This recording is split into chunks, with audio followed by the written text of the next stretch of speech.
অনেকেই কিন্তু মাংস চেনেন না যে আসলে কোন জায়গার মাংসটা কেমন টেস্ট হয় সে সম্পর্কে একটু পারভেজ ভাইয়ের কাছে জানার চেষ্টা করি, একটু বলেন। মাংসটা সব থেকে টেস্টি হয় ভাইয়া অরিজিনালি সিনা, করলি, গর্দান আর রানের নিচের একটা পিস হয়, ওটার বলে স্টেকের মাংস। ওটার হাড়গুলো খুব সফট হয়, রসালো হাড্ডি হয়, ওটার গোশটা খুব স্বাদ হয়। একটু আমাদের যদি দুই একটা পিস দেখাতেন যে এখন বর্তমানে নাই, কিন্তু এই সামনের রান আছে, এই যে সামনের রানের গোশটা নরম হয়, সফট হয়।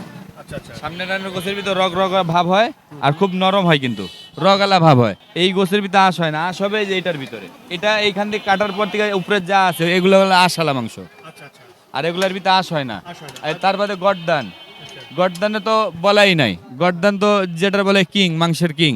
মাংসের কি এটা হ্যাঁ, একটু ঘুরে এই যে তাহলে এটা হলো গর্দানের মাংস। গর্দান। একটু গর্দানের মাংস সম্পর্কে যদি একটু বলেন। গর্দানের মাংস হাড়টা নরম হয় আর গোশতের ভিতরে খুব একটা রসালা ভাব থাকে। আচ্ছা এখানে গর্দানটা বেশি নেওয়া হয় মানুষের, গর্দান আর করলি বেশি নেয় মানুষ। আর তার বাদে সিনাটা হ্যাঁ হ্যাঁ, তাহলে এই গর্দানের মাংসটা খুব টেস্টি হবে। খুব টেস্টি হয়। আচ্ছা তারপরে যদি আপনি একটা পিস দেখান। যেমনি যেটা হলো, এটা হলো সাড়ফাড়া, এটারে বলা হয় হ্যাঁ হ্যাঁ সাড়ফাড়া। কি ফাড়া? সাড়ফাড়া সারফাড়া। মানে এই জায়গার গোশটা, পেটির গোশটা। আচ্ছা এই মাংসটা যদি এই গোছের ভিতরে একটা গুমর কি, এটা রান্না হওয়ার পর বলে বাড়বে না কোনটা, পানিয়ালা গোশটা। আচ্ছা আচ্ছা আচ্ছা যেখানে 2 নম্বরই আছে সেখানে বাড়বে না, আমাদের কাছ থেকে নিলে পাক করলেই বাড়বে। আচ্ছা আচ্ছা তাহলে এই মাংসটা নিলেও টেস্ট। বাড়বে, হ্যাঁ। এই গোছের ভিতরে টেস্ট আছে অনেক, হাড্ডিও খুব নরম হয়, এটা বলা হয় সাড়ফাড়া। আচ্ছা তারপর আর দুই একটা যদি বলেন ভাই। যেমনি সিনা, সিনার এই সামনেরটা মানুষের চাহিদা সব থেকে বেশি থাকে, এই সামনের দিকটা চাহিদা সব থেকে বেশি থাকে। এটা হলো সিনার সিনা, হ্যাঁ, সামনের দিকে।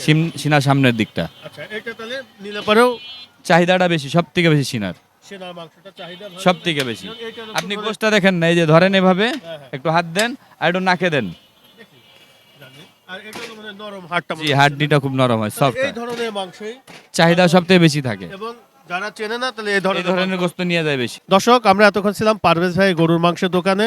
আসলে অনেকেই মাংস চেনেন না যে কোথাকার মাংস নিলে টেস্টি হয়, সে সম্পর্কে পারভেজে আমাদের একটা টিপস দিল যে এই সব জায়গার যদি মাংস নেওয়া যায় তাহলে খুব টেস্টি হয়।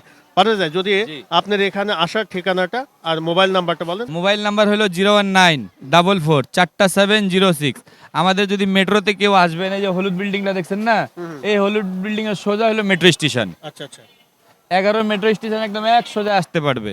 আর যদি কেউ বাসে আসে, ব্র্যাক ব্যাংকে নামবে, নান্ন মার্কেটের পূর্ব পাশে ভাসানী রোড। দর্শক আজকের মতো বিদায় নিচ্ছি, আগামী কোনো পর্বে আবারও দেখা হবে। সবাই ভালো থাকেন, আল্লাহ হাফেজ।